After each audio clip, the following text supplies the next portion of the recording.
Ang lulutuin natin ngayon ay tokwa kangkong. Okay. Hahatiin muna natin yung tokwa pa square. Ganyan lang ang paghiwa ng tokwa. Ganyan lang, ganyan. Yan. I-square lang natin ang ating mga tokwa. Yun. Pa-square lang, pa-square ang ating mga tokwa. Okay na?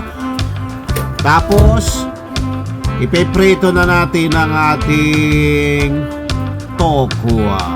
Yan. Iprituhin lang natin.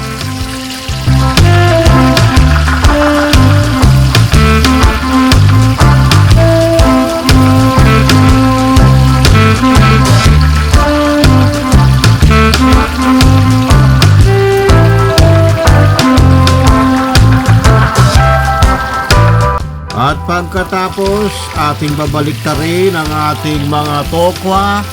Ibabaliktad lang natin isa-isa para maluto naman yun sa ibabaw. Yan, ganyan. Katulad ng ganyan. Babaliktarin natin. Kung hindi na mabaliktad, okay lang. Yan, hahangoy natin. Makaraan ng isang araw, hahangoy na natin ang ating tokwa.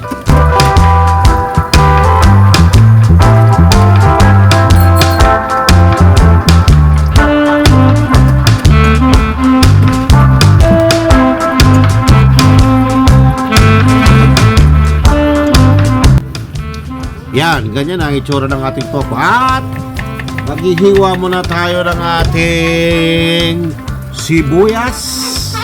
Ihiwain lang natin. At magpipit-pit lang tayo ng ating bawang. Ipipit-pit lang natin ang ating bawang. Yun. Tapos yung kangkong, hihiwain lang natin. Hihiwa-hiwain na natin para mabilis. O, ganyan na lang pagkahiwa niya.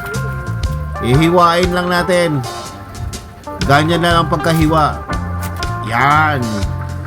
Hiwa-hiwa lang. Yun. Ganyan na. O, ganyan na ang itsura ng ating kangkong. Hiwa-hiwa na. Tapos, igigisa na natin. Lagay natin ng mantika na galing sa Baguio. Ilagay na natin ang ating bawang.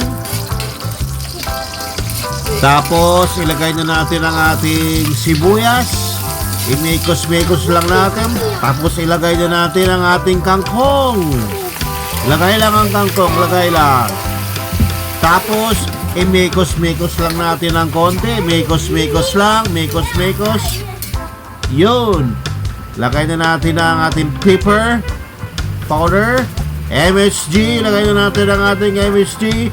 Ilagay na natin ang ating toyo na may toyo.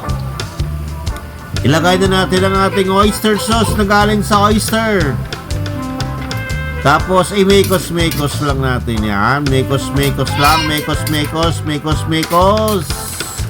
Tapos, lagyan natin ng konting tubig. Ilagay na natin ang ating pritong tokwa. Tapos, i-mekos-mekos lang natin lalong sandali. Pagkatapos, i-mekos-mekos, takpan lang natin yan. Makaraan ng isang araw. Okay. Luto ko na ang ating tokwa kangkong. Hahanguin na natin yan. Hahanguin. Yan. Hahanguin na natin. Parang masarap yan Sa tingin ko, sobrang sarap niyan. Hahanguin lang natin. Yan. Okay na yan para may matira para mamaya. O yan. Okay na. Kaya, kain na.